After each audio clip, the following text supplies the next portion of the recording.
The October 20th Board of Commissioners meeting will come to order. We will have invocation by Commissioner Charles Evans, and it will be followed by our Pledge of Allegiance. First, before we get started, I want to talk about the young man that's going to lead us in our pledge, Josiah S. Thomas.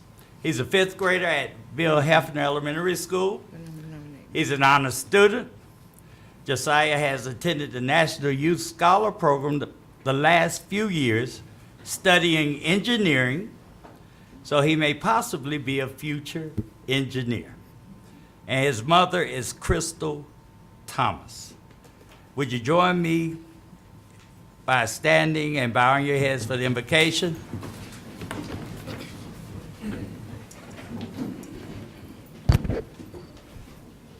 First of all, bow your heads for a moment of silence for one of our former governmental elected officials, Keith Bates, and his family.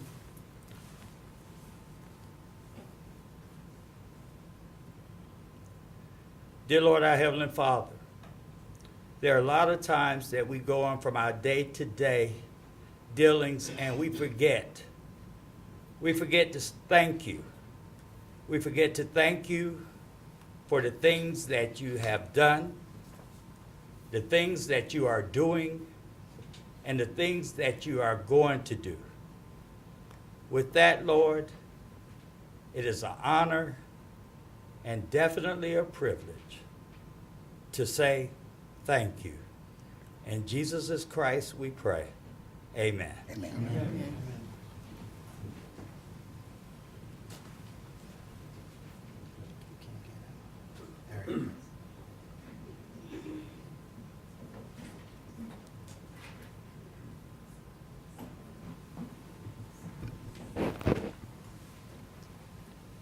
I pledge allegiance to the flag of the United States of America and to the republic for which it stands, one nation, under God, indivisible, with liberty and justice for all.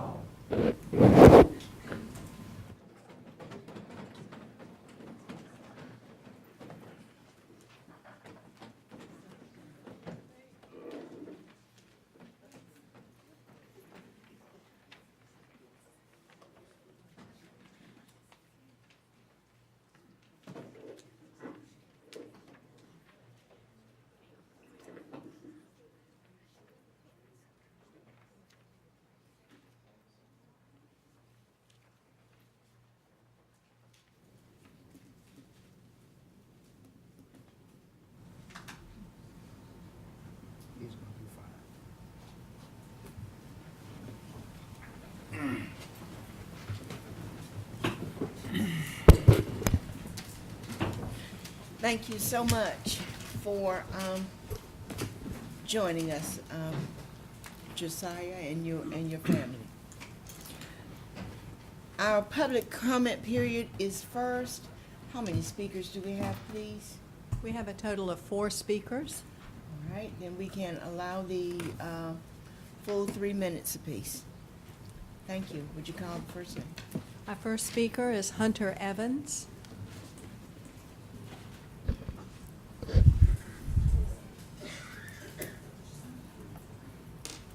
is so disrespectful.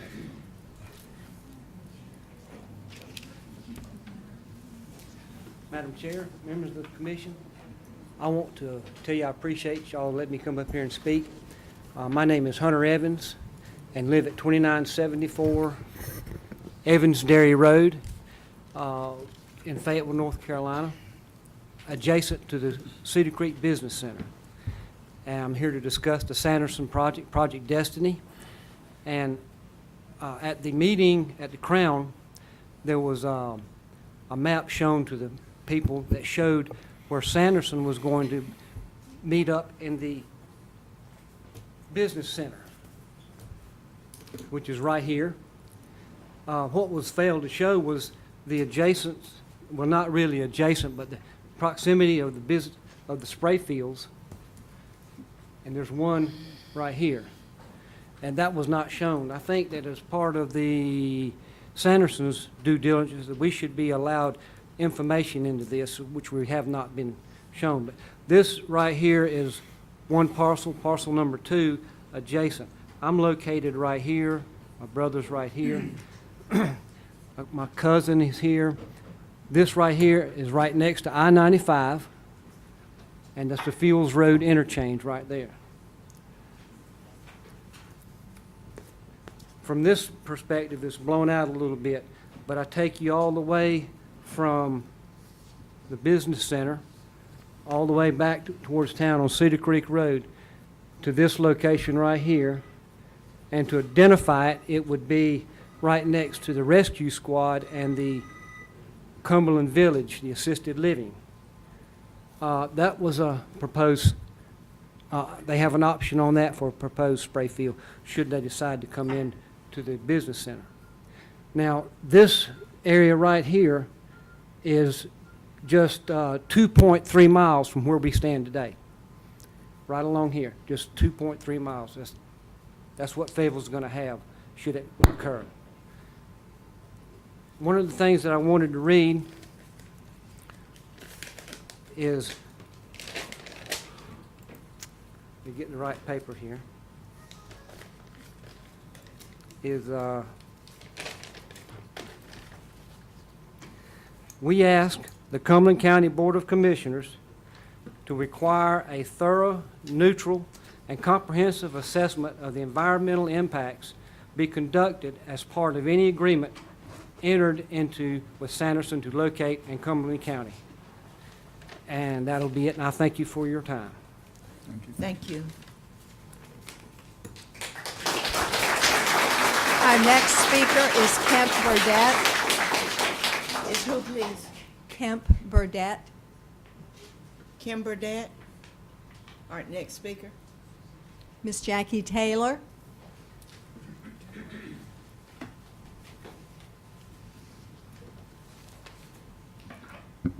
Good evening, Commissioners. I live at 1040 Old Vander Road in Fayetteville. I'd like to thank those of you who have gone on record saying that you will not vote in favor of Sanderson bringing a slaughterhouse to the Cedar Creek Business Center. We are deeply grateful that you've heard our concerns. To those of you who are undecided, on the fence, or in favor of Sanderson coming to Cumberland County, I implore you to require Sanderson to complete an environmental impact statement. Regardless of where in Cumberland County this plant may locate, it is in Fayetteville's best interest to have this information before any decisions are made. Everyone seems to be starstruck by the potential 1,100 jobs, and who wouldn't be? I have no doubt that if Sanderson locates to Cumberland County, there'll be plenty of applicants to fill these jobs in the beginning. Then, after our residents get a taste of what it's like to work in this type of industry and quit, where will Sanderson find its employees to fill these positions? Likely they will be bussed in from other areas, and their paychecks will be bussed out. Then where are we? We're going to be back to where we started, with detrimental impact to our air and water quality. It has been said that the best predictor of the future is to look at the past. And speaking of the past, as you know, there are several companies who have been offered incentives to locate in Fayetteville. Many of these companies have not complied with the guidelines that you have set. Yet, they're here, they've acquired the incentives, and they haven't provided the jobs that they said that they would. The best predictor of the future is the past. Besides the environmental impacts, I challenge you to consider the air quality that will be affected. I know that many of you were invited to the Kinston plant and can personally say that there's no odor. But as part of my due diligence, I went to Kinston and I spoke with people who work across the street from the plant, and they have said that there is an odor, especially on hot days. Now, I know that we're familiar with the rancid odor that comes from Valley Proteins. They were supposed to have the technology to minimize their odors. I've spoken on several occasions regarding the odors with Mr. Robert Hayden, who's the environmental engineer of air quality at the Fayetteville Regional Diener office, and I quote him, "It is very difficult to regulate and enforce these types of problems. That being said, are we ready to welcome another company that will greet residents and visitors alike with a foul odor? Again, the best predictor of the future is the past. There are just too many what ifs. Please, require an environmental impact statement to be completed by Sanderson so that you can make the best decision for Fayetteville. Thank you. Thank you. Our last speaker is Aubrey Whipple. Aubrey Whipple.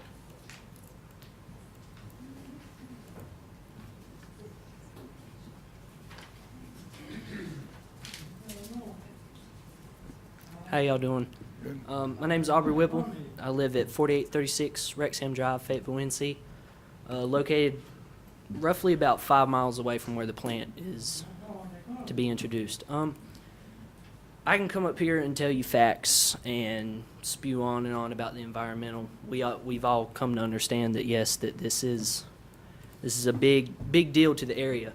I'm a lifelong resident. I'm 18 years old. I just graduated from Cape Fear High School. I studied agricultural and environmental while I was there.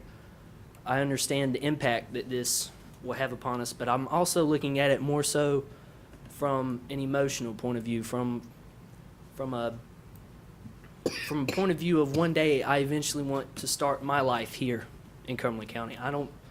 My entire family is located within 10 miles of me. This is my home. This is where I live.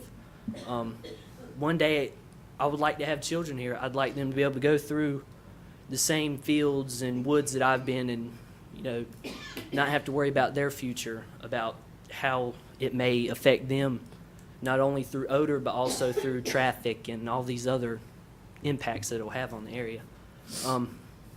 I have a little sister. She's 12 years old. She has very bad allergies. And one of the major things here is burning. People are constantly burning, and she has terrible allergies, and if someone's burning within the area, she can't be outside. And on the few days that she is able to, I'd hate for us to be able to go outside and spend time together, and there'd be this horrible odor about the area. Chicken feathers up and down the roads, stuff along that line. I would just like y'all, to consider, those of you that have not already taken your stand on the matter, to consider it more so from an emotional point of view. How many of you have children? How many of you have grandchildren? Just think of it along the lines of it's not just affecting us, but also those that come after us. Our actions here, now, in this day and time, repercuss throughout the years to come. I thank y'all for your time, and I hope y'all have a good evening. Thank you.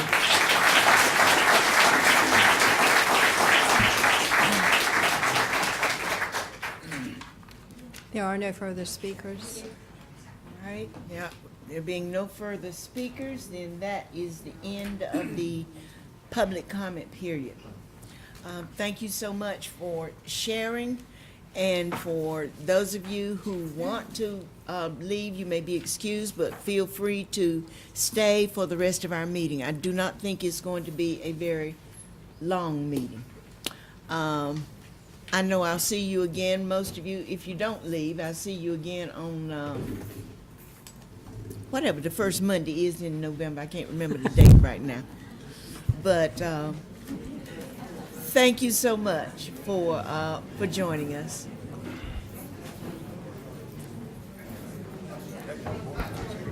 I do not think that we need to have signs in here. You did. That's my personal opinion. I don't think we need signs in here.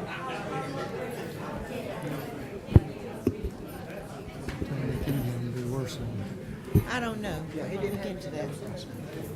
Not for this, but for the future. I think it's very disrespectful. Did you understand, I don't think we should. while they're leaving, did you understand they had a different person than yours? So what? The jury commission had a different person. Yeah, I understood we had a different person, but I was going to see whether or not this, I still want to nominate Steve Harvey. Well, the only reason I said that is he's already on the board. This other one isn't. She's going through the census thing to state. Isn't she already on something? No, that's state, the one you're gonna nominate is already on Parks and Recreation Board. But I Ashley, won't for fight it. when you, I'm not gonna fight it. Me either. Jimmy had the same person that I had. If yours doesn't work, then I know your name next time. If yours says no. Jury commission's not very often anyway.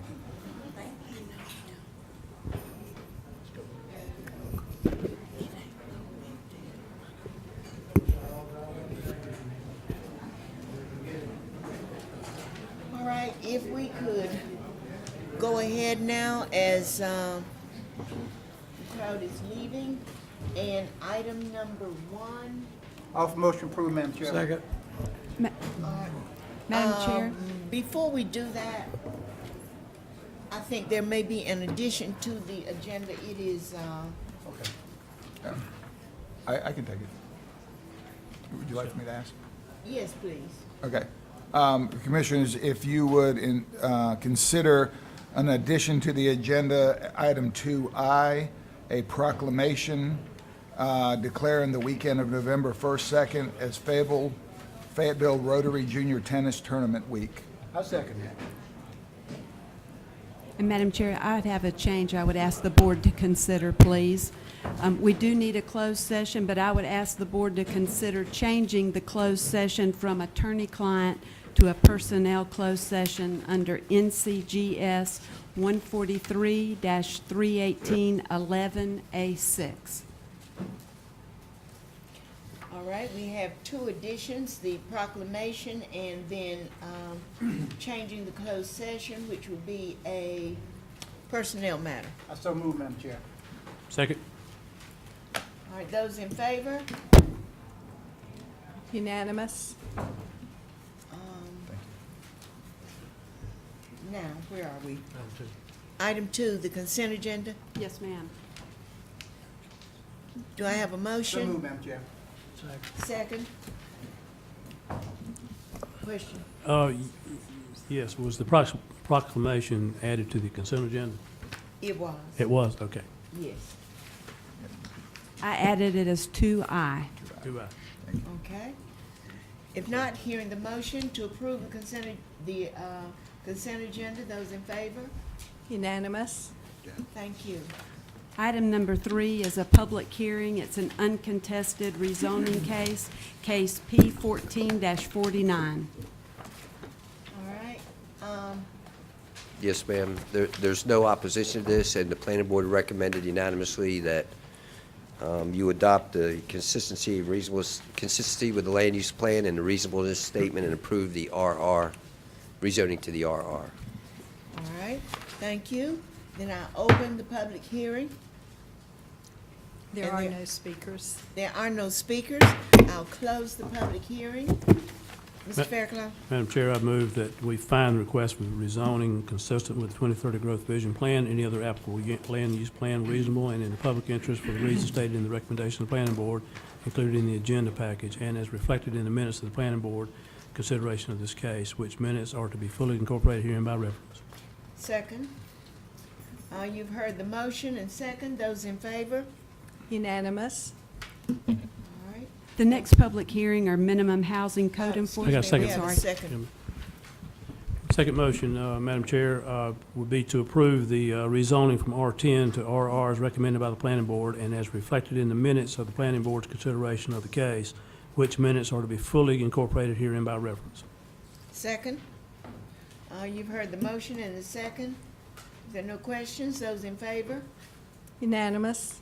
Now we'll go to the minimum housing code enforcement. The first case is 3B, case number MH609-2014.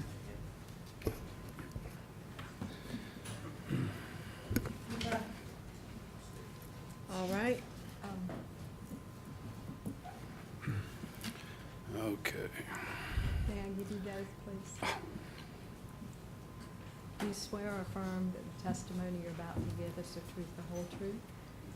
Thank you. This is minimum housing case 609-2014. Property owner is Santos Ario. Location is at 119 Trailwood Drive here in Fayetteville. In its present state, this structure constitutes a fire and safety hazard. It's being occupied by vagrants. It's been a troubled area back there with the sheriff's department as well. It's got an open septic system that's in violation with environmental health, as well as the well is too close to the septic system with the same violation. There's no water. There's nothing been done to this house at all for a while. I mean, a good while. And it's just a nuisance property, and we're seeking demolition. All right. Thank you. Are there questions? I have a question. How long has this property been vacant? I'm just curious. 2 or 3 years. In its present condition? Yes, sir. And I'm sorry. Are there other questions? Are there speakers? There are no speakers.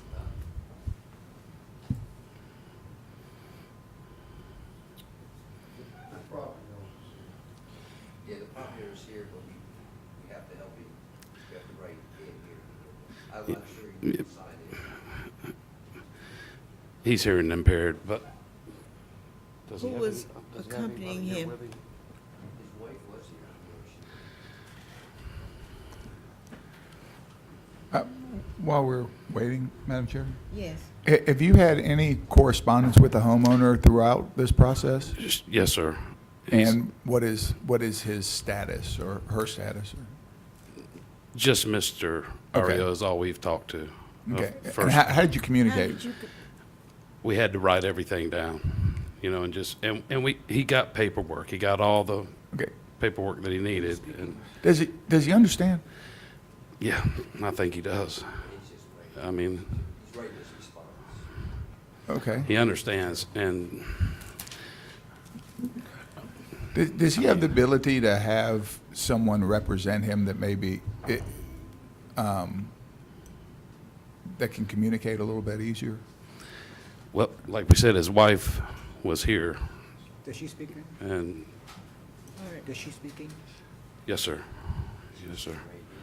Okay. If, Can we go on, can we maybe? if we could please, go to the next case. Okay. Yeah. And then come back to this one, I would appreciate it, Mr. Evans. Okay. Was that for me to? Go to the next case and then come back to this case. Give time. But can I just say this, please? I know you want to go to the next case and come back, but if we're having a difficult time with him understanding and having the right, and not sure about whether his wife, does his wife understand very well? Yeah, if we could. She seemed to. Madam But the Chair. point that I would like to make is that if there seemed to be some difficulty in understanding, can we just put this off to the next meeting and then come No. back to make sure that they have a clarity on what's going on here? As I understand, the chair is wanting to put this off to try to find his wife to address it today. Yes. Yes, sir. I'm If we could just trying. do that, if we could just I'm do that. trying really And I'd hard. advise do it that way since they're both here. I'm really trying hard. If you go on with case, Okay. C. um, It's 3C, case number MH 634, 2014. all right, go on with the case, Th- please. This property's owned by Ruby H. Parker Ayers. It's located at 139 North Grog Street in Spring Lake. At the present time, the owner is attempting to demolish the structure.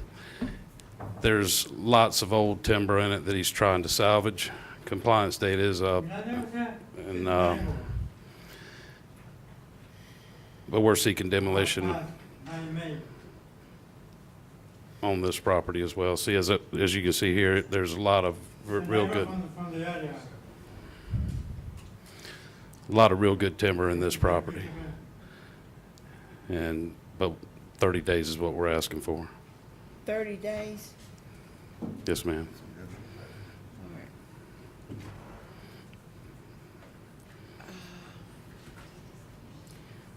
What are the questions about this property, please? You've heard the information. What are the questions? Are there speakers? There are no speakers. All I'll right. take it, Madam Chair. I need to open the public hearing and close the public hearing on this case. All right. Okay. Is there a problem? Mr. Evans? No, we were just talking about his case. Oh, okay. I'm going to open the public hearing.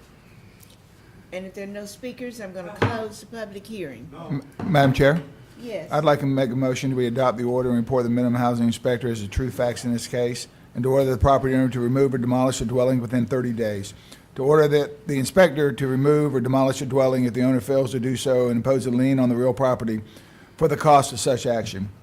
And to direct the clerk to incorporate the foregoing findings and orders in an ordinance certified by the chairman and record the same at the Register of Deeds. Second.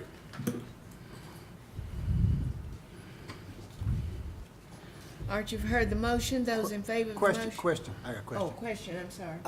Have you had hearings along the way with this? Yes, sir. I'm not cool with this slam dunk thing here. It appears to me, had the owner been notified? Had they appeared? What's been going on here? Is this for this last case you're talking about? This one right here on Yes, sir. Spring Lake. Yes, sir. He's appeared, and he was in the office today, matter of fact. And he's in agreement with tearing it down? Yes, sir. Okay, I'm trying to help him. Okay. Yes, sir. Are there other questions? All that good wood in there. If not, you've heard the motion. Those in favor of the motion? Unanimous? No. Oh, I'm sorry. Voting in favor, Commissioners Evans, Melvin, Edge, Chairman Council, Commissioners Faircloth and Keefe. Voting in opposition, Commissioner King. All right. The part you missed is he requested that we do that. Thank you. The next case, please. Case D is MH 671-2014. And this property is owned by Kenneth Mitchell May. It's located at 4800 Monticello Avenue in Hope Mills. The structure is completely overgrown. It's unsecured. It's being vandalized. Why we in the same meeting? And we're seeking demolition on this one as well. All right, the same situation. We'll open the public hearing. Are there speakers? There are no speakers. And we'll close the public hearing. I move that we adopt the order and report of the minimum housing inspector as the true facts in this case, and to order the property owner to remove or demolish the dwelling within 30 days. To order the inspector to remove or demolish the dwelling if the owner fails to do so, impose a lien on the real property for the cost of such action, and to direct the clerk to incorporate the foregoing findings and orders in an ordinance certified by the chairman and record the same in the Register of Deeds. Second. All right, you've heard the motion. Are there questions on the motion? If not, those in favor? Unanimous? The next Thank you. case is E, case number MH 536-2014.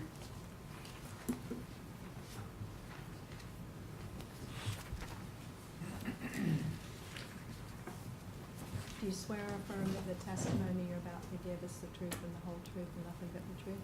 Yes, ma'am. This property is owned by Tina Brigman. Property is located at 2216 Yasmin Avenue in Fayetteville, North Carolina. It is an abandoned cinder block structure that was used for a house. It is unsecured. She also has signed a consent for us to demo it because she doesn't have anything to do with the property. She just owns it, and it's been tore. They've gone in and ripped out wires and all the plumbing and everything, and I'm seeking a demolition on this property. All right. I'm going to open the public hearing. Are there speakers? There are no speakers. I'll close the public hearing. Mr. Fairclough. Madam Chair, I move that we adopt the order and report of the minimum housing inspector as the true facts in this case, and that we order the property owner to remove or demolish the dwelling within 30 days, that we order the inspector to remove or demolish the dwelling if the owner fails to do so, and impose a lien on the real property for the cost of such action, that we direct the clerk to incorporate the foregoing findings and orders in an ordinance certified by the chairman and recording the same in the register of deeds. Second. All right, it's been moved and seconded that we demolish the dwelling. Those in favor? Unanimous. Case F is minimum housing case 593-2014. Do you swear or affirm the testimony you're about to give is the truth, the whole truth, and nothing but the truth? Yes. Thank you. This is a minimum house case 593, 2014, owned by K West Butts West, located on 9699 East Reeves Bridge Road. This is a 1969 mobile home that's been sitting vacant for several years. Tax people have it evaluated at $500 for salvage. The walls are rotted out of it, the electricity in it's unapproved. We're seeking demolition on this property. All right, thank you. Open the public hearing. There are no speakers. I'll close the public hearing. What is your pleasure? I move that we adopt the order and report of the minimum housing inspector as the true facts in this case, and to order the property owner to remove or demolish the dwelling within 30 days. To order the inspector to remove or demolish the dwelling if the owner fails to do so, impose a lien on the real property for the cost of such action, and to direct the clerk to incorporate the foregoing findings and orders in an ordinance certified by the chairman and record the same in the register of deeds. Second. You've heard the motion and the second. Those in favor? Unanimous. Madam Chairman, before we leave this housing section, could I ask the board to allow me to change my vote on the property in Spring Lake? That'd be a motion that Mr. King's making. Motion to reconsider. Second. All right, you've heard the motion to reconsider. Those in favor? Unanimous. All right, we're back to, Item B, and Madam Chair, we've determined that that was a neighbor that dropped him off and that he does not have a wife. So Tom has some information that he's written that Tom would like to read. all right, so we are. Madam Chair, before continuing with item B, you may want to go ahead and finish the motion to reconsider that was just made and seconded for Mr. King to vote on case number C, 634-2014, the Spring Lake case. Is that correct, Mr. King? All right. Yeah. Well, we'll finish that one and then go back to item B. We are reconsidering case C. Okay, Mr. King? I'm going to vote in favor of it. Do we need to read the motion again? Right. Who In other did- words, who did the Jimmy's motion allows me to do that, and we have agreed to do that. Okay, just want the motion restated? Right. Okay, I'll do it. All right, thank you. Which one, which case is it? I'm sorry. It's the one in Spring Lake. Number C. C, okay. C. Madam Chair, I move that we adopt the order and report of the minimum housing inspector as the true facts in this case, and that we order the property owner to remove or demolish the dwelling within 30 days, and that we order the inspector to remove or demolish the dwelling if the owner fails to do so, and impose a lien on the real property for the cost of such action, that we direct the clerk to incorporate the foregoing findings and orders in an ordinance certified by the chairman and recorded the same in the register of deeds. Second. Second, okay. You've heard the motion. We're on case C. Those in favor of the motion? Unanimous. Thank you. Thank you. And now we're back to case B. B. All right. Mr. Evans, would you let me listen to the response first, or you want to, before I recognize you? I would like for you to recognize me first, please, if you don't mind, Madam Chair. I And mind, I'm but I not trying to will. be difficult. But what I'm saying, but what concerns me is, first of all, we have an issue here about this particular item, where this gentleman clearly, pretty much from what I gather, don't understand what's going on, or something, some communication problem here. And so if he can write what you're getting ready to present to us, he also can write who he can get in contact with that understands him much better than any of us may possibly understand him, to come in and be an interpreter or be whatever it may be for him, so that he would feel like he's being treated fairly and getting the right responses and giving the right responses. So what I would like to see done is that we delay this to another time till he have the appropriate person that's going to be here beside him to help him to clearly understand what's getting ready to happen to his property. That's all I'm asking. All right. Can I make a motion to that effect? I think that I'm going to ask the attorney to clarify things for us, because he has, and we also have some questions. If you can hold, please, Mr. Evans. Yes, ma'am. Just 1 minute, and let me, because I see in the case, as you probably have also, that no owner or party of interest or their representative appeared. Madam Chair, I think I would advise to just hear, I'm not sure what the Yeah, I want to hear what he wrote. to hear from what Mr. Lloyd. But if it's not easily resolved, then Mr. Evans is correct. I would advise that the best thing, you don't have to put it off for another month, but maybe move it to the next meeting, and we'll make sure, the staff will make sure that either he's able to get his own personal, or we will get a person here to interpret. So, All right, Mr. Madam Chair, I'll make this quick. Certainly, we need to open the public hearing and listen to Mr. Arroyo's comments, and I would not be too quick to judge. Just because he has a hearing impairment does not mean that he doesn't understand.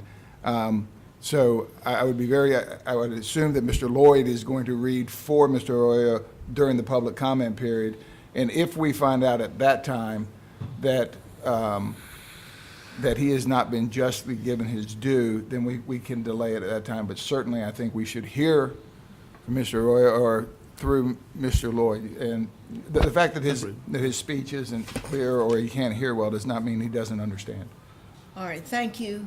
Mr. Keith, That's reasonable. before we, all right, let me just go ahead. We had opened the public hearing. yes, ma'am. And so now we are just continuing with the public hearing, because I never closed the public hearing. I have a question too. It said no party of interest attended on 6/24/14 at 9:15 a.m. at the hearing. Is that correct? Yes, ma'am. No one attended that day, but he was legally served all paperwork, and he appeared at the office after the hearing. But So you have been communicating? yes, ma'am. Yes, ma'am. All right. Another question? Is it possible to rehabilitate this property?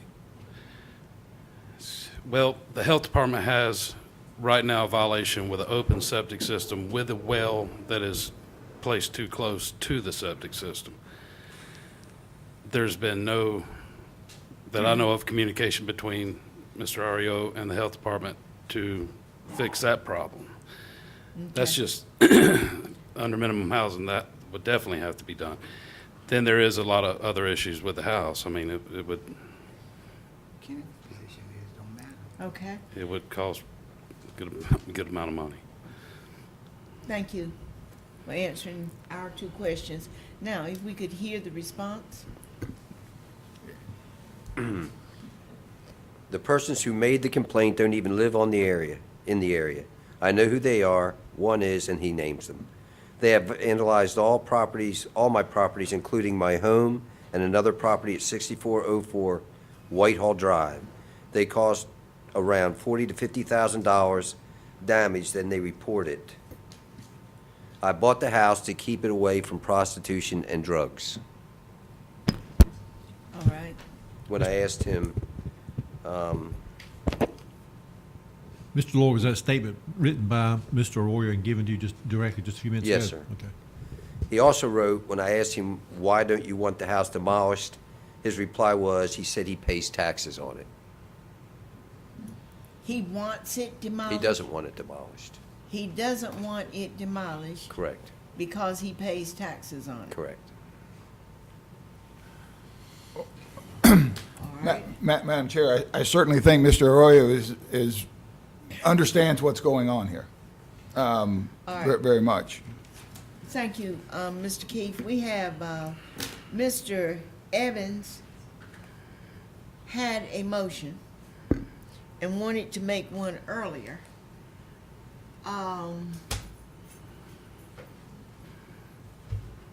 So I think it would be fair if I went back to his motion that he did not fully make, and then we voted up or down. Mr. Evans. Thank you, Madam Chair, and no disrespect to anyone at all, but I would like to make a motion that we put this off until our next meeting to make sure that there's clarity and understanding, and make sure that this gentleman understands and that we understand exactly what's going on, and before we proceed forward with whatever action we take. I'll second. I'll- Okay, I'll second that too. All right, you've heard the motion that we delay action on this case for 30 days so that we can ensure that everyone, you said at the next meeting, Yes. which would be the third meeting in That's fine. November. First Monday. The first meeting in First November? Monday, first meeting. That's the next meeting. Yeah, that's next meeting, first Yeah, meeting. it shouldn't take that long for somebody to help us to All make right, sure you that want we're- it back on the agenda, Yes. the first, in 2 weeks? Yes, ma'am. All right, sorry, I mistook that. All right, you've heard the question, Time for discussion. all right, discussion? Okay. Madam Chair, I support the motion because I have some concerns about the communication issue. And I'm not in any way disparaging staff because I think they do an excellent job and they do exactly what needs to be done. But here, I don't know what the communication issue is. I don't know that there's any hope in the long run here, but I just want to make sure that he understands his rights and he understands what's going on. And I have doubts that he understands what's going on, and I don't know if it's a hearing impairment or language impairment or some combination. All right, are there other comments? And Madam Chair, I tend to support the motion as well, and I think Mr. Fairclough is correct. If the gentleman doesn't fully understand what's going on here, we ought to at least wait a little while and just have some further conversation. However, now Commissioner Edge makes the point that if it doesn't if it's not a good deal, it's not a good deal, whether he understands or not. But in fairness to him, I think it's okay to wait a little while and give it some additional review. All right, let me go back to Mr. Keefe. Thank you, Madam Chair. I have a little different opinion on this. I think we are making assumptions because of the way that Mr. Arroyo is communicating that he does not fully understand. I believe he fully understands. He makes reference to other people singling him out for his properties. He makes reference to him paying taxes. I would hope that there would be a consideration that maybe we extend the demolition of the time to give him a chance to come back and possibly get it, and we can reconsider at another time. But we should put it on the books and work with our minimum housing folks, but to give him time to be able to come back.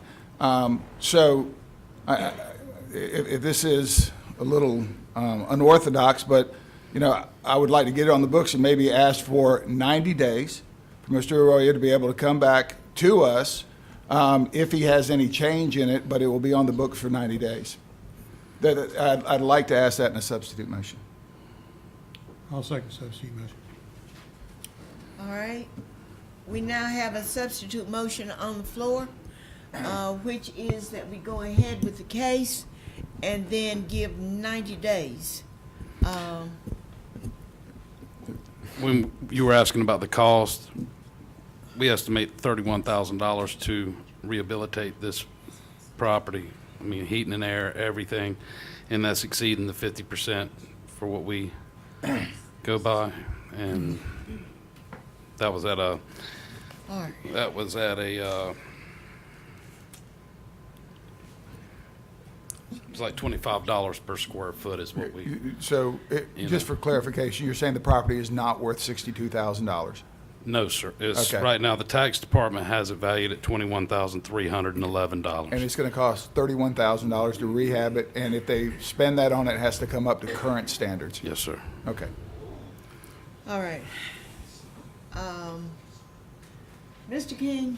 Madam Chairman, we dilly-dallying here with nothing.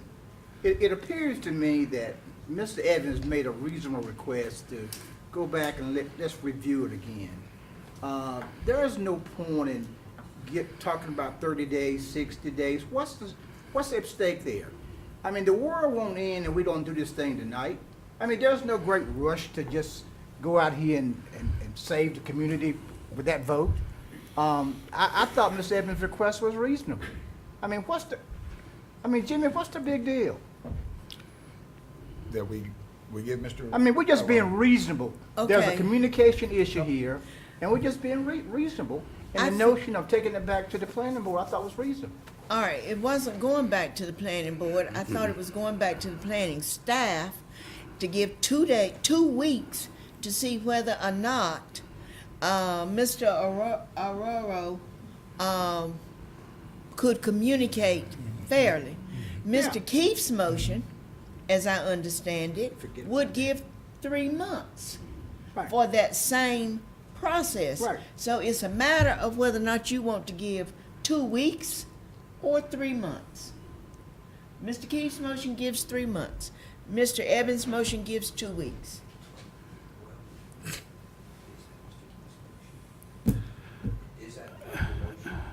My motion is to give 90 days. Is that to rehab? Yeah, And then- But even during the 90 days, they have the option to be coming back to us Rehab and or- for a reconsideration. Or demolition? Yes. For that 90 days? Sure. Okay. All right, and Yes. if we vote for the 90-day motion to extend it 90 days, then you've got to read all the language into the motion, right? We do it now or later. I don't know. We're gonna have to vote up or down. Mr. Melvin, you had a question. Call the question. All right. What's the We'll motion? call the question. Madam Chair, you'd vote first on the substitute motion, and if First, it on the passes, that's in it. substitute motion as to whether or not you would give 90 days. And if you vote for that motion, But you... you know what? It just perplexes me here. I mean, people in business, and Commissioner Keefe should know, he's in business where there may be instances that he need time to understand and to get things done. That's all we're asking, is just for a couple of weeks so that this person could have, so that we could have clarity. It's not nothing against staff at all. It's not nothing against staff at all. I know staff is doing an amazing job. But to make sure that everyone understands what's going on before anything take place. Let me ask my colleagues, please. This is a very complex situation. Let me ask my colleagues to please let me recognize you before you speak, so that we can clarify this. Please forgive me, I'm sorry. I ain't gonna forgive you. I'm gonna hit you in your head. Okay? I'm gonna leave it alone. Now, we are voting on the substitute motion, which will give 90 days. But it will be an order. But it will be an order to demolish, Yes, ma'am. as opposed to Mr. Evans, would you please turn around and stop acting that way? Turn around this way, thank you. As opposed to Mr. Evans' motion, which will cause it to come back in 2 weeks, and then we will have to make the motion, right? One way or the other. That's correct, Madam Chair. I'm going with 90 days. Um, I'm going with 90 days. Mr. Evans, with all due respect, You can withdraw your half. I want to give him 90 days. So I understand your motion, but I want to give him 90 days instead of 2 weeks. Well, that's what we get ready to vote on, right? Whether to give him 90 days or 2 weeks, right? Right, Okay, so let's go with the vote. okay.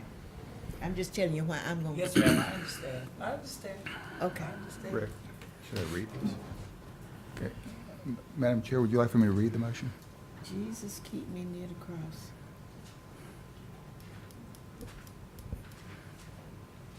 Help me, Lord. Yes, ma'am. I would want you to. Not. Madam Chair, I'd like to make a motion to adopt the order and report of the minimum housing inspector as the true facts in this case, and order the property owner to remove or demolish the dwelling within 90 days. To order the inspector to remove and demolish the building if the owner fails to do so, and impose a lien on the real property for the cost of such action. To direct the clerk to incorporate the foregoing findings and orders in the ordinance certified by the chairman and record the same in the Register of Deeds. Second. All right, you've heard the motion and the second. This is for demolition, but 90 days. Madam Chairman, is there any way that we can ensure that there's someone available to assist this gentleman with communicating what's going on? Number one, I didn't recognize you, I said, Madam Chair. but I didn't say yes, Mr. King. Okay, okay, all right, fine. Mr. King, I think that the entire staff, along with the director, understands What's going on? what we want. Mr. Lloyd, do I need to,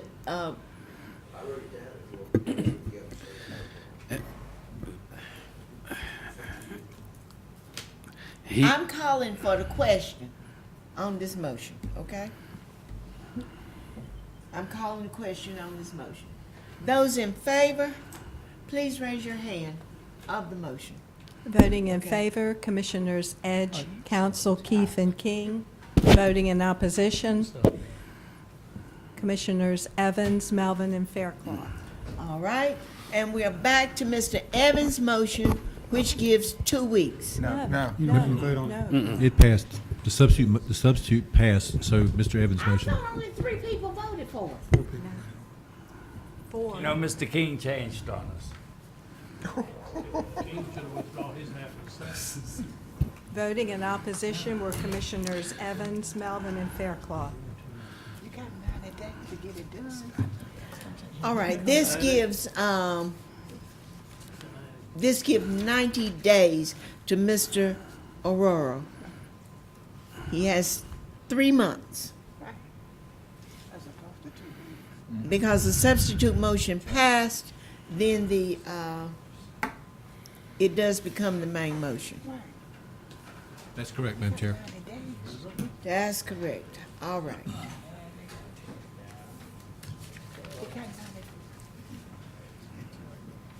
Mr. Lloyd, you've got a question. I want to make sure I explain this to you. The way I understood it, he has 90 days. Fix it up or be demolished. That's right. That's right. He can't come back. That's right. He cannot come back. He has 90 days. We want to ensure that he clearly understands that he has that amount of time. It is clear to me from what has been reported that this property cannot be rehabilitated. He was informed the other day in the office. Mr. Hatcher spoke with him, and he was informed to have somebody here with him, and he understood that. All right, Mr. Hatcher, thank you so much for going the extra mile to have someone here with him, but I'm sorry that he did not. Yes, Mr. Evans. You know, I just want to say this, and I'm not going to belabor this too long. Okay, we're talking about giving this gentleman 90 days, and in that meantime, he's got to understand that he's going to have to repair it, and we're saying that it's unrepairable, so ultimately, it's going to be demolished anyway. And the motion that I made was to make sure that he understood, to give him 2 weeks to make sure that he understood. Now, they said that he was told to have somebody there with him at this meeting. He didn't have somebody at the meeting. Was it because he did not understand that he was supposed to have somebody at the meeting? It just doesn't make sense to me, because we want to make sure that this gentleman understand what's going on. That's what the 2 weeks was for. That's what the 2 weeks was for. All right. It wasn't a matter of trying to give him the opportunity to rehab it. It was to make sure that he understood exactly what was going on with his property, whether he was paying taxes or not. And that's all. Mr. That's all. Evans, I understand that, thank you, but your motion did not pass. I know it didn't pass. All right, thank you. Item 4, please. Let's finish with 3G. There's G. still a public hearing on consideration of an order to close Woody Street, also known as Joseph Street. Mr. Moorfield. Madam Chair, Commissioners, the board adopted the preliminary resolution in this matter on August 4th, 2014, and received the petitions in the agenda package that were presented by all the adjoining property owners for Woody Street. We separately notified one property owner who Woody Street actually T-intersects, dead ends at her property, and she has frontage on another street. She was notified twice. On August the 4th, the resolution adopted by the board established that the public hearing would be set September the 15th. That did not get done, but everything was re-advertised, posted.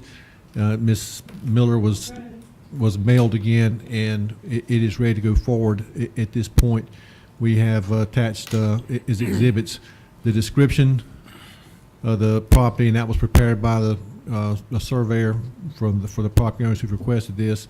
We had not received back the publisher's affidavits at this point, but the exhibit B was the verification of the order for this advertisement to have run on October 2nd, 9th, and 16th. And then the final exhibit was the certificate of notice to Ms. Miller, also known as Ms. Autry. She's married. And then the notice of the posting on the street. All the statutory requirements to close this road have been completed and fully satisfied. This is in an unincorporated area near the intersection of Gillespie Street and Eastern Boulevard. It's an area that's surrounded by the city limits, I think, in all sides.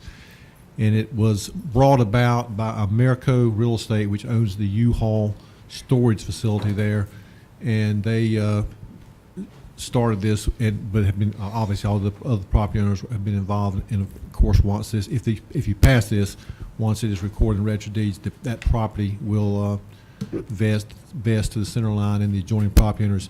This street's never been open and is not maintained or paved. It's just a designated right of way. You have to call a public hearing. All right, what is your pleasure? You heard the, Open the public hearing. You do need to open the public hearing. We do have one person here. I don't know if they want to speak, but do it. all right, we'll open the public hearing on Woody Street. We have one speaker in favor, Jason Greider. In favor of closing the street. Yes, I just basically signed in case there were questions. All right, There's a lot of thank you. Thank you. And if there are no questions, I'll close the public hearing. Thank you for coming. I'll close the public hearing. Mr. Keefe, Mr. Edge, I'm sorry. Cumberland County Board of Commissioners does hereby order that Woody Street, AKA Joseph Street, as described in the legal descriptions prepared by Jimmy F. Kane, PLS, and located in Pierce's Mill Township, Cumberland County, be and is closed to public use. Is that the motion? Yes, sir. That's very good. Second.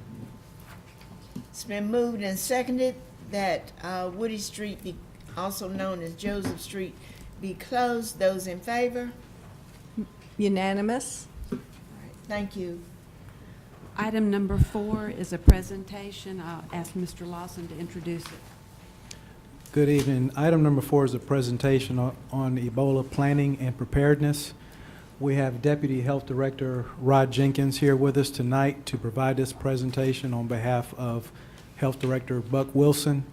As you're aware, Buck is not with us tonight due to the death of his mother. Joining Mr. Jenkins tonight, we have Dr. Lan Tran Phu, who is the Medical Director from the Health Department, and we also have representatives from Emergency Services and from the City of Fayetteville. They have all been part of recent discussions in planning and developing preparedness for Ebola. And so we felt that tonight would be a good opportunity for Mr. Jenkins to update the board and the community on where we stand as far as Ebola preparedness. Mr. Jenkins. Thank you, Mr. Jenkins. Good evening to the board. I do bring you greetings on behalf of the medical director, Dr. Lantrant Fu, our preparedness coordinator, Mr. Greg Phillips, and our great partners in emergency management and Fayetteville Fire. I'm here tonight just to give you a brief update on our efforts to curb Ebola and to become prepared for whatever may happen in Cumberland County, and I feel like we are definitely in a better place.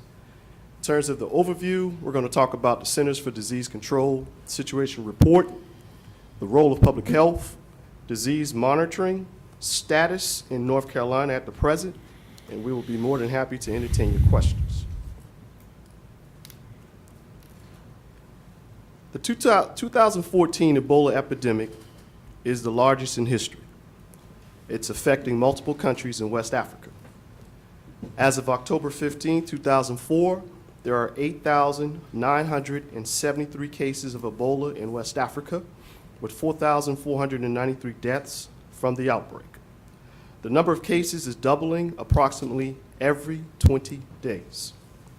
On September 30th, CDC confirmed the first travel-associated case of Ebola to be diagnosed in the United States. The patient unfortunately passed away on October the 8th. The CDC also announced on October the 8th that enhanced Ebola screening will start at 5 U.S. airports, and there will be a new tracking program for all people entering the United States from Ebola-affected areas.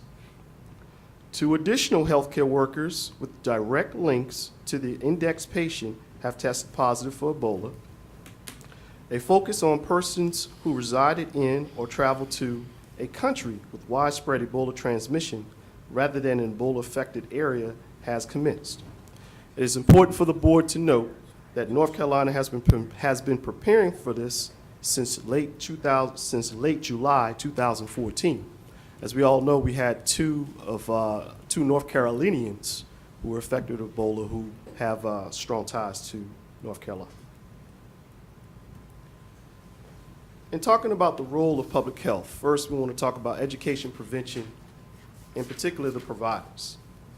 Generic posters have been shared with providers so they can use it in waiting areas and rooms that ask patients to consider any international travel history they may have had.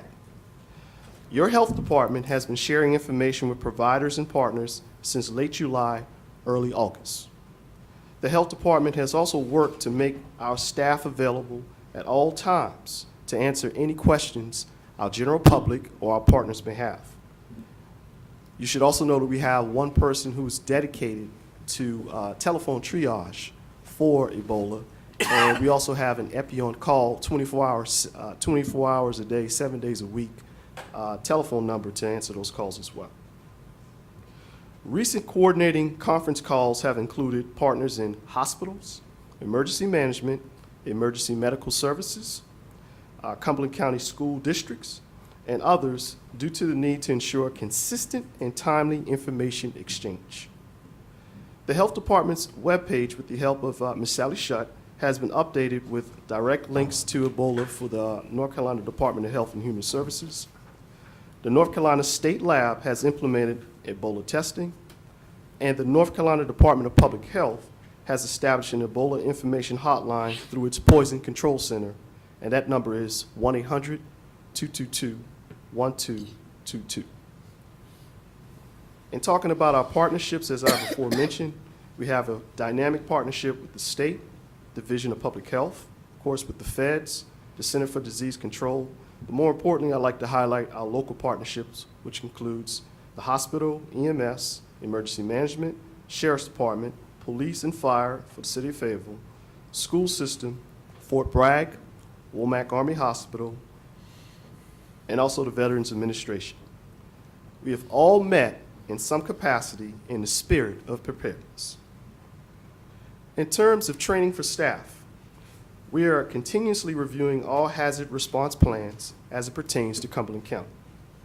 We're continuously training on donning and doffing personal protective equipment. We have conducted trace investigation training on October 4th, 2014. We're planning a tabletop exercise with strong emphasis on Ebola as it relates to the health department. The North Carolina State Lab is training individuals to become certified lab packaging specialists. In other words, those individuals are going to be certified to package those highly contagious samples to be sent to the state lab. It is also important to note that we have conducted or took part in 7 conference calls and/or webinars since October 8th, 2014. In terms of disease monitoring, daily situation monitoring is being conducted constantly through the CDC, North Carolina Department of Public Health, and the news media. We're also working in conjunction with other health departments throughout the state of North Carolina. We're also sharing guidance to medical and provider listservs, doctors' offices, urgent care centers, colleges and universities, of course the school district, military, and other partners. In terms of regular epidemiology team meetings, I'd like to report that the health department has an active, knowledgeable epi team that has been meeting weekly. We have a newly established Ebola coordination conference call that has been extended to our community partners, who include the school system, emergency management, Fayetteville Fire Department, WOMAC, the VA, and Cape Fear Valley Health System.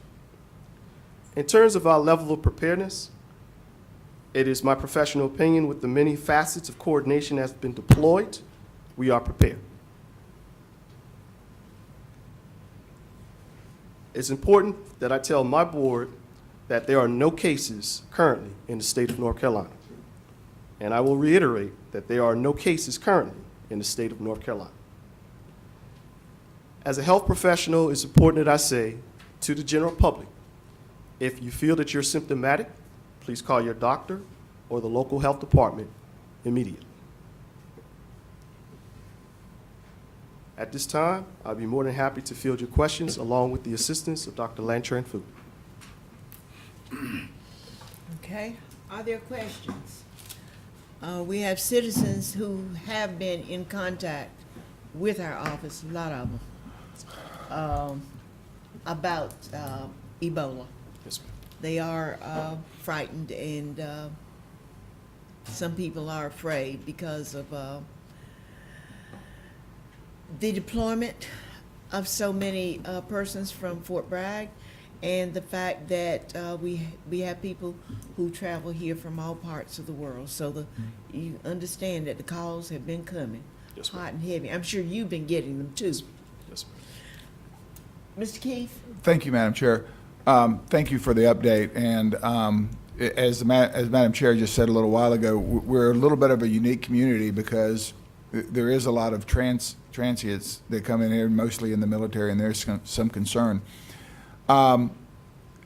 There's no doubt that there is a lot of fear in here, and I think we should point out that no one in the United States no one that is from the United States has died from Ebola yet. Right. But we're getting ready to go into cold and flu season, and I can see where hysteria could happen very quickly in our schools, even in our detention center, or any place that has large groups of people. So is there anything we're doing to get that word out to the students out there, just because somebody may have a flu and they may have a temperature and they may, things that we thought were common a year ago now is going to have a certain higher level of fear with it. Is there any education that's going to be going on with this, Rod or Dr. Andrew? As far as the education is concerned, we are right now aiming at providing guidance and education to the medical providers, because we don't want, like you just mentioned about school, we don't want to downplay fever or symptoms, because they do have the flu, or like you said, the fall illnesses or children. So we still, our message is still to have the public talk to their doctors whenever they have any symptoms of like fever, and because there is such an overlap between the symptoms of the Ebola and the flu and other like enteroviruses, all kinds of things that happen during the fall. So our message is that to call your doctor whenever you have symptoms, and our job at the public at the health department is to educate medical providers, and we also serve as consultation. Like we already have local providers calling us to tell us this is our situation. We have this lady who has this fever. What do you think about this case? So it's kind of, we have to triage, like the front line, their own providers do the triage first. When they have doubt, they call us. So I think that the diagnosis of Ebola is still at diagnosis made at the level of the medical provider. We cannot discard, we cannot tell the public, don't worry about that. Exactly. And Dr. Tranfu, it leads me on to my next. I think we all understand that the hysteria that could come from this. And we have so many people in our community right now that rely on, say, our emergency room. Has there been any thought process of either the training with our 911 crowd, or if there's possibility that there is a phone line that somebody could call and say, hey, I'm having these symptoms, this is what's going on, and they could ask them, have you done this? What is your temperature? I think that we're at a point now where being proactive is certainly a big defense on this. Rod, if you have any thoughts on this? Indeed, Mr. Keefe. We have been working. We had on Friday, myself, Greg Phillips, Sally Shutt.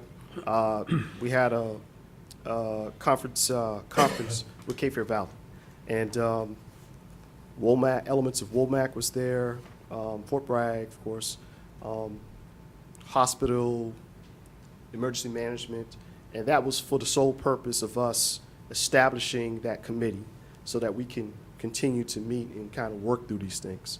To answer your question, we're being very proactive, and we're also like at the forefront of prevention. You mentioned everything about cold and flu season. Of course, we're still hammering down those same hardcore principles of hand washing, of being cognizant of how you feel. We do have that number, of course, to address, is there any avenue to call? We have the health department's number, which is 433-3600.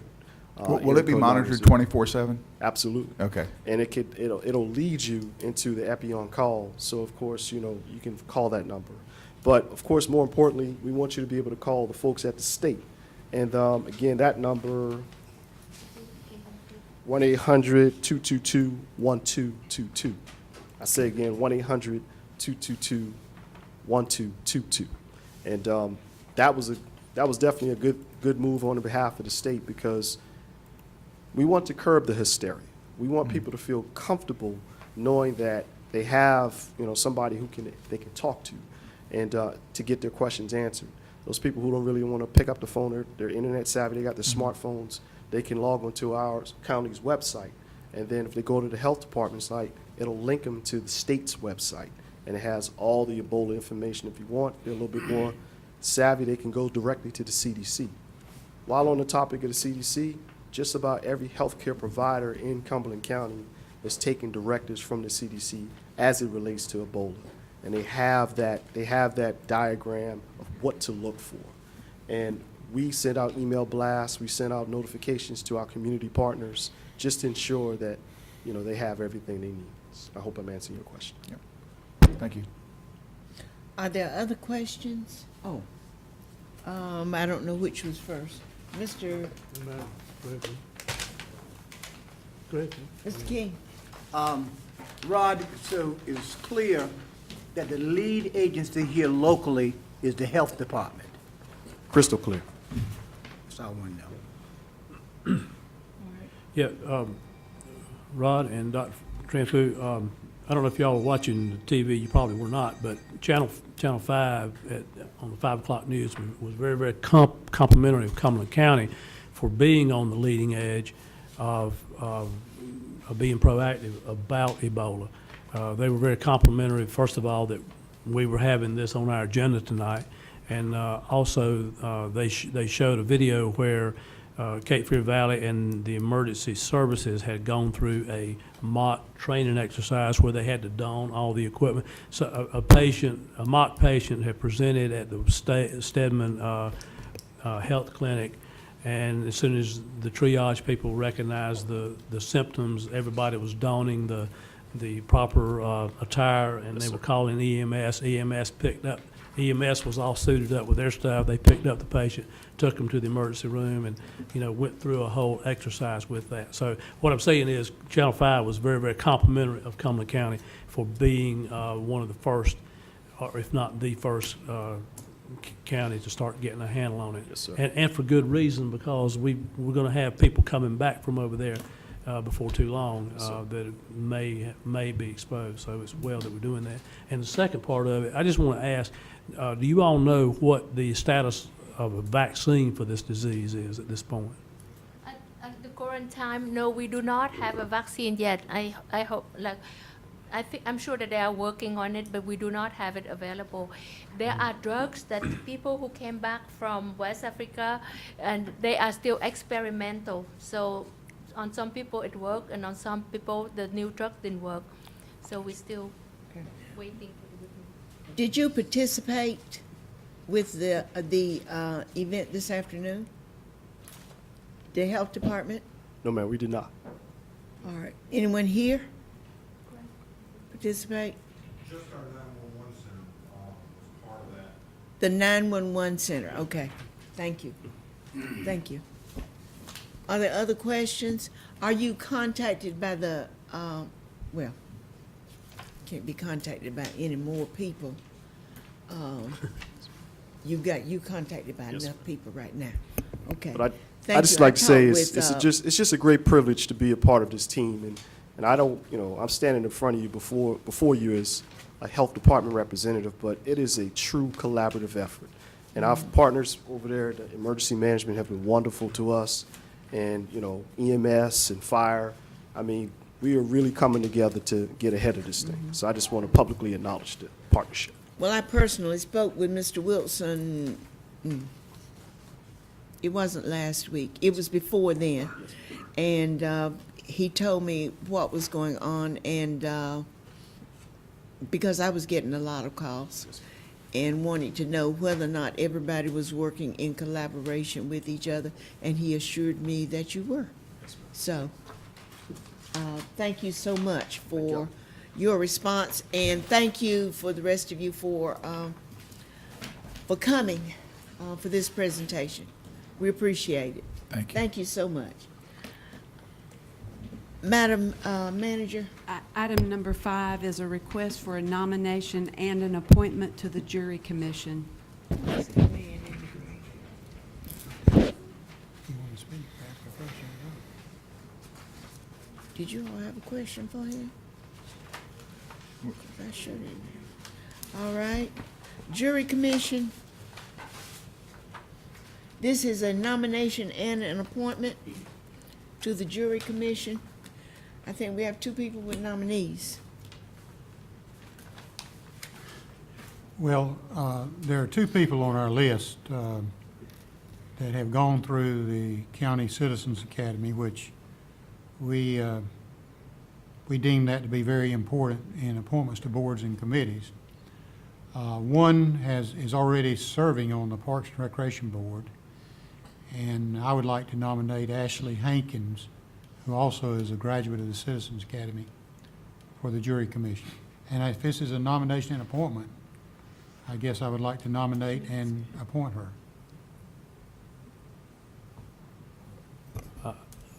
I'll second it. I don't know.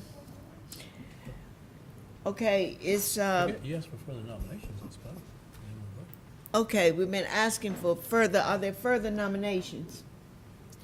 And I would like to suggest, since it's been very difficult to fill this position, that the second person to be considered, if Miss Hankins does not accept, would be our second nominee, which would be Steve Harper.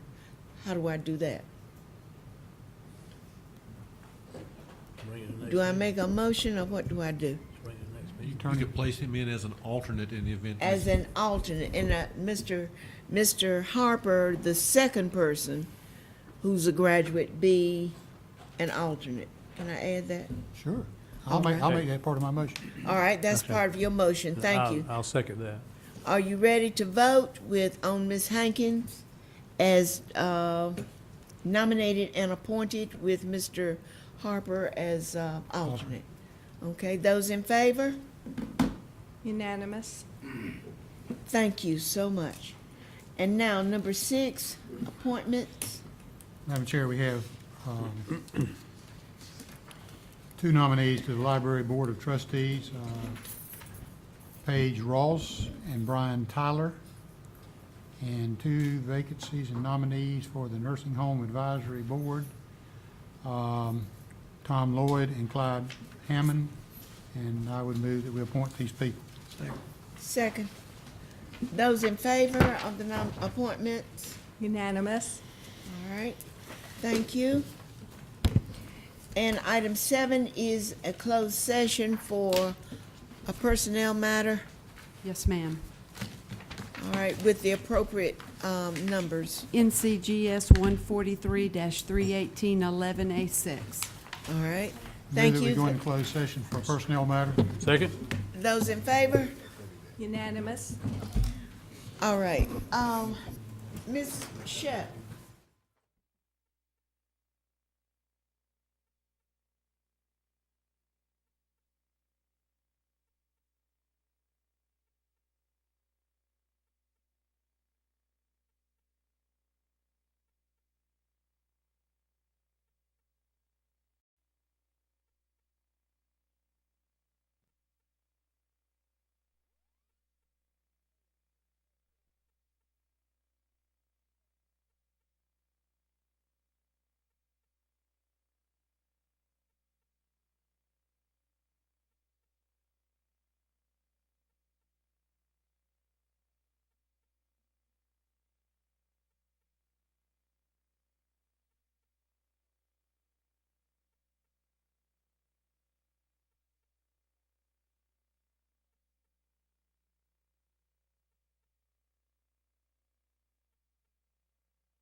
Move we adjourn. All in favor? Unanimous. Meeting's adjourned.